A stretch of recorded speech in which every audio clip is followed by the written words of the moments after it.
Welcome to this little video on how to solder a microcontroller board like the one you see on your screen. It has a chipkit HelvePic32 MX250 processor on it, and you can plug it into your breadboard on the side, which gave its name the breadboard sidekick. The board itself has all the peripherals that you need to run this microcontroller. To program it through a USB port, you have a power bank to the right to supply it with 5 and 3.3 volts, and some LEDs to start playing with it and to run initial coding and get acquainted to the system. Well, to get started with this little board, I wanted to demonstrate how easy it is to run code that you take from the Arduino side and deploy it with some minor adjustments onto your chipkit HelvePic32 processor. It demonstrates the use of an OLED. These things are quite inexpensive nowadays. You can get them for $3 to $4 from the current internet suppliers, and you can simply connect it on the breadboard directly to the breadboard sidekick and run the code from Henning Carlson, who has created this nice little demo for OLED usage. So to start soldering, you need a soldering iron with a very fine tip. It's called pencil tip. That allows you to start soldering your PCB parts on an SMD board. So what you can see here is that I start by putting some solder on the first pin of the board. Then I use some mini flux liquid to ease the distribution of solder on the pins, which I've already done. Then I position the chip in the soldering position, and I start melting the solder on that first pin. You see, I get quite close to my fingers with the soldering iron, but I have never burned myself with a soldering iron. That's quite dangerous free.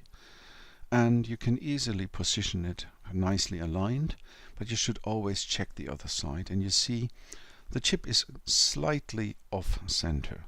So all you have to do is to slightly reposition it into the position that you want, solder the other end, and move the chip around until you're happy. You can do that as long as you want until it is in the final position. So now you can see all the pins are nicely aligned with the PCB, and as well on the other side.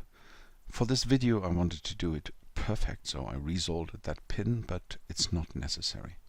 And now you can start soldering one pin after the other. And what you see is I just heat up the pin slightly with the iron, and then just touch it slightly with the solder so that it gets a little bit of solder onto it, and you see that the solder flows under the pin, gets a nice connection, and you see it's very easy to solder them.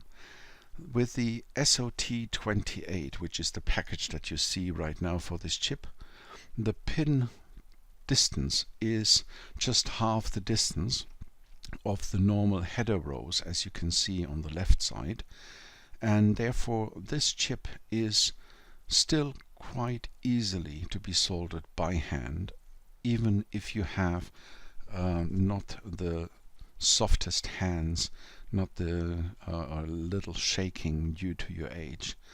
And you can see that you just have to move the PCB into the right position and then solder step by step, one pin at a time. With that fine tip, you see that you're not creating usually any bridges between the pins, and you just quickly go through the little items. And by the way, this is the most tricky part to solder on that PCB. And at the beginning of SMD soldering I thought, oh my god, I will never be able to do that. But nowadays I prefer even those over the thick ones, because it takes some time to get them into place, and with SMD it's just so easy. Now, when I soldered these pins on the last one by accident, I created a little bridge. So you see now the last two are connected, but that is very, very simple to correct it. You just take your soldering pump, you put it next to it, you heat up the things, you put the pump next to it, you pull out the solder, and it looks like it's almost industrially done. So now you can double check if everything is nicely connected, but essentially we're done. So we have soldered our main controller chip to this environment. So the next chip is the EEPROM. The PIC32, in contrast to the Arduino Atmel 328, comes without an EEPROM on board. So I just added a little I2C connected EEPROM with 256 kilobit, so it's then essentially 32 kilobyte. The second most important tool that you need when you do soldering with SMD parts is tweezers. These nice little tweezers should be very thin and pinpointing, and they should be non-magnetic, because the SMD parts are not very heavy, and even slight magnetism on your tweezers will move your parts around and attach them and essentially glue them to your tweezers. So with the EEPROM in place, I do exactly the same as before. I solder one pin at a time and go over the 8 pins to connect them completely. So one side is done, and we just move over to the other side to finish this environment. What you see from time to time is my arm when I clean off the top of my soldering iron using some brass wool, which is much more efficient than a watered sponge. So now we have both our two chips, the controller and the EEPROM, and now we are going to solder the power supplies. For the power supply, I have two voltage regulators. They are called AMS 1117, and they have either 5 volt or 3.3 volt, and it's nicely printed on those packages. So you position them next to the place where you want to solder it. You take it with a tweezer. You see my hands are not absolutely stable. I'm quite shaking. But once you have things in position, you just leave them there as perfect as you want to have it, and it is soldered next to it. And then you take the second one, position it, solder it, and it is in place. So all that's left now is to put the solder on the remaining pins, which I'm going to do in a second. So you solder this one, and there's one thing that you will perhaps spot is that for those areas where I have a ground connection, due to the fact that this PCB, this board, has a ground polygon on it, this ground pins need a little bit more of heat to solder nicely, but that's just no problem at all, because you can solder without any stress very nicely this environment. You just take care that everything is nicely connected, and I haven't burned a single part in all the times that I solder now with SMD parts. And as you can see, the two voltage regulators are in place and done. So to remove any kind of ripple on the voltages, we have 100 nanofarad capacitors and two capacitors which are 10 microfarad tantal elcos. Important thing with the tantal is that on those the positive pin is marked. It's the only elco where the positive pin is marked by this little bar that you can see on the bottom of the elco. On all the other elcos, it is usually the case that the negative pin is marked, and if you do that wrong, you will get a quite hot PCB, because then that elco will do a shortage to ground. You see now how I solder the other points into position.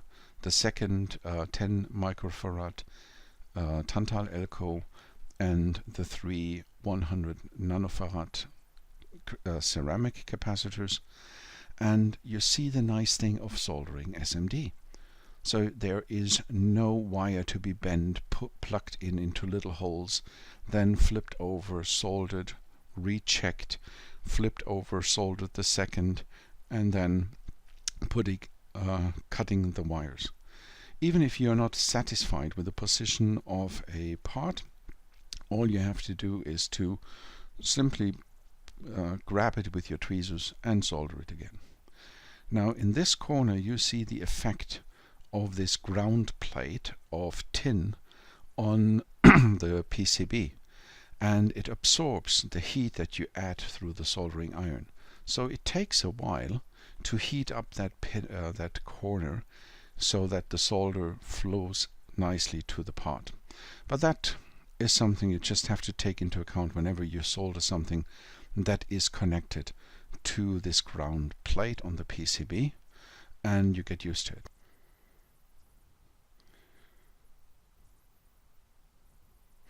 So the next thing is to add a current limiting resistor and an LED to show that the board has power. You can see I accidentally tried to solder on this ground plate, again connected to this heat absorbing area, so I simply remove the solder and put it on the other end of the part, and I look at my LED. I always test my LEDs with this little PCB tester or just a diode tester, so you can see that first the LED is okay, and secondly you see where on the LED there is ground. These LEDs usually have a little marking on the side which you can't see in this position, so this is the anode, and you just put it into place. You take your 470 ohm current limiting resistor and you place that in the right position and solder the other end. The nice thing with the resistors is that their value is written on them, so you don't have any kind of color code. You can directly read the resistor value by looking at this 4700. So it means 470 times 10 to the power of 0, which is 1.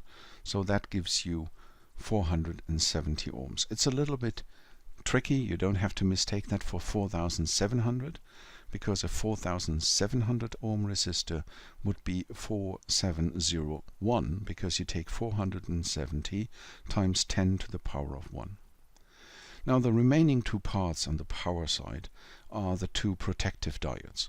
One diode protects your USB connector from any kind of bad voltage going onto that USB connector, and the other diode protects any kind of incoming power against any kind of unwanted feedback from that board. It is not needed, it's not essential, but I personally prefer that, especially to protect my quite more expensive PC or laptop against any kind of false voltages. The diode has a marking, those little 3 stripes at the bottom, as you can see right now, and they show the ground of the diode, and you just put it in place. But if you move it too early, you will see, and that's what we call in Germany a cold soldering connection. So you just have to take care that everything is nicely connected, especially with these little larger parts who have the tendency to create this little kind of cold connections. So you just take your soldering iron and enough solder and just put it in place. See that it flows nicely across the entire pad, and just to be sure, you can just go back to this corner and make sure that the connection is perfectly fine. And you see now this time it really the solder was flowing under the diode to make a nice connection.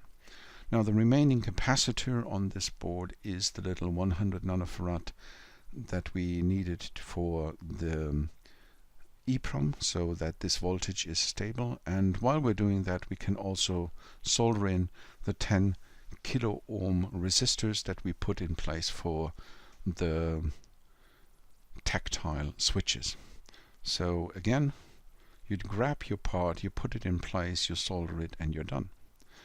And with the 10 kilo ohm resistors, you see it's 10 times 10 to the power of 3. 10 to the power of 3 is 1000, so this is 10,000 ohms. And you can, even if it's for your little board, you can take the time to have the writing all aligned into the same direction, aligned with the resistor markings on the silk screen, and you see how it is so easy to position these parts. And soldering SMD, honestly, after all the boards that I've soldered, from my point of view, is nicer than soldering through-hole parts, although it appears to be more difficult. But at the scale that I use for these parts, you will not have any problems soldering them by hand. Of course, these parts that I use here are either 1206 or 805 parts. With SMDs you can get much smaller parts, but that I leave to the professional soldering stations. For a hobby programmer and a hobby solderer like I am just using those big SMD parts, and they are just nicer to solder than anything else on this world. So now we come to the tactile switches. You put them in place, you position them, you solder them, and you're done. And when I hold the piece with my tweezers, at the moment that I'm done, I just lift up the board a tiny little bit to see if I have a cold connection or if I have a solid connection. And if the solid connection is there, the part does not disconnect from your PCB. So now all that's left is to put some soldering on the remaining pads of my switches, and we're done with these switches.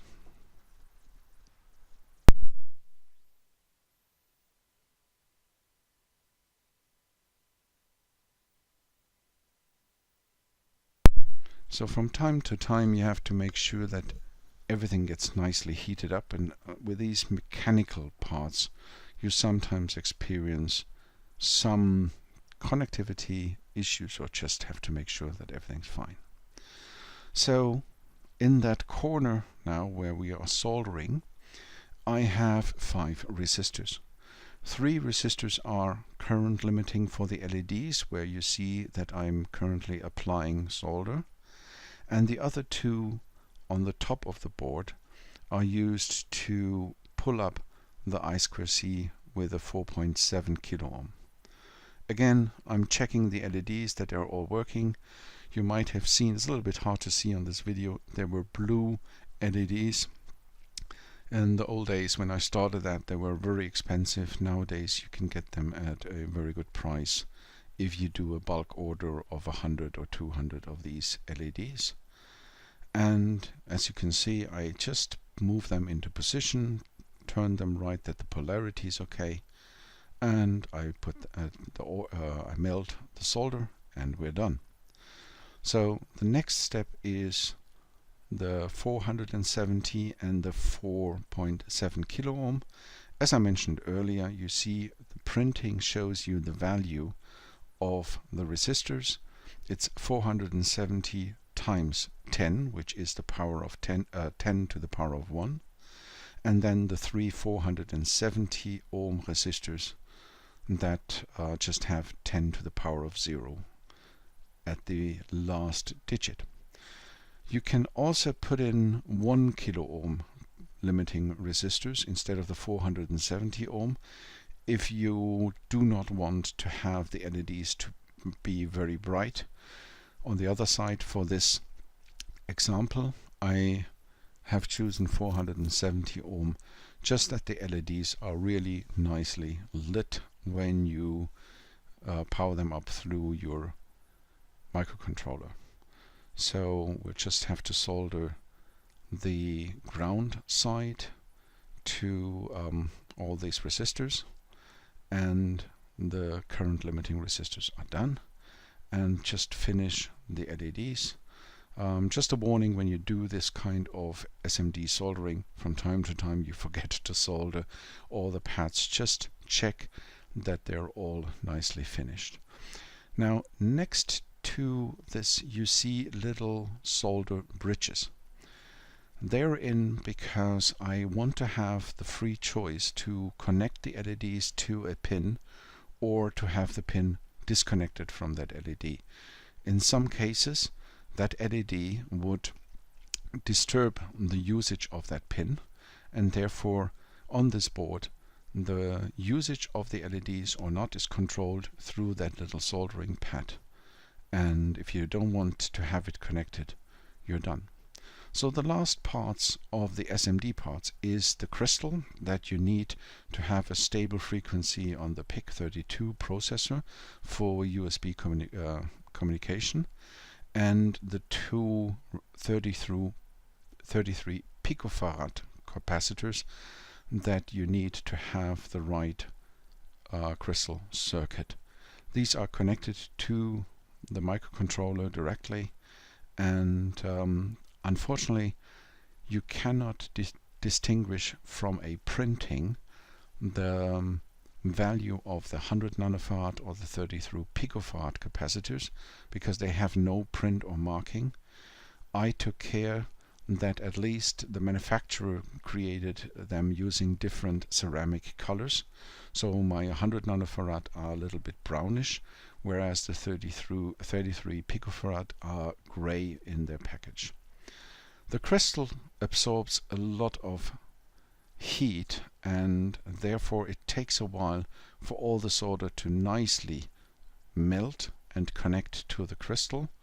But once that is done, you just have to turn around, solder the remaining side, and essentially for the soldering of the SMD parts for this little board we are done. And if you compare that to soldering the same amount of parts with through-hole, you're about the same speed, and I think you could see that I was not rushing through soldering into this environment. Now I put the USB connector in place. It's a mini B connector, and you should just simply take care that the little pins are all visible in the holes so that they are all nicely aligned. I prefer the mini B simply because with plugging in often the USB cord, this part goes through quite a significant mechanical stress. The often used micro connector, in my eyes, is too fragile, and also the 4 strong pads there can carry much more mechanical load than the other connectors. What you can see here is that I'm not soldering the wire, I'm soldering the pad, heating up the pad, and through the contact of the pad heating the wire, and then I watch the solder just floating into the hole, making a very nice and clean connection to my wire. So this USB connection is quite easy to solder, and I prefer it over the SMD part where the pins are very closely together and often create shortages that I do not want to have. Now for the mechanical stable connections here to ground, use a lot of solder, simply because this is taking every time the mechanical load or the mechanical forces when you plug in your cable, and therefore you should have a lot of material to support these forces and to avoid that you are breaking this part.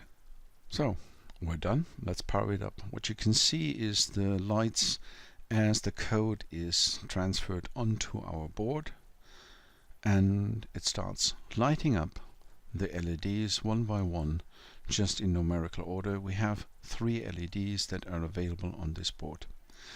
I hope you enjoyed this short video on how to solder this board, and it shows you that within some 20 minutes you can nicely create a little microcontroller board that you can program similar to an Arduino using the chip kit core. Thank you.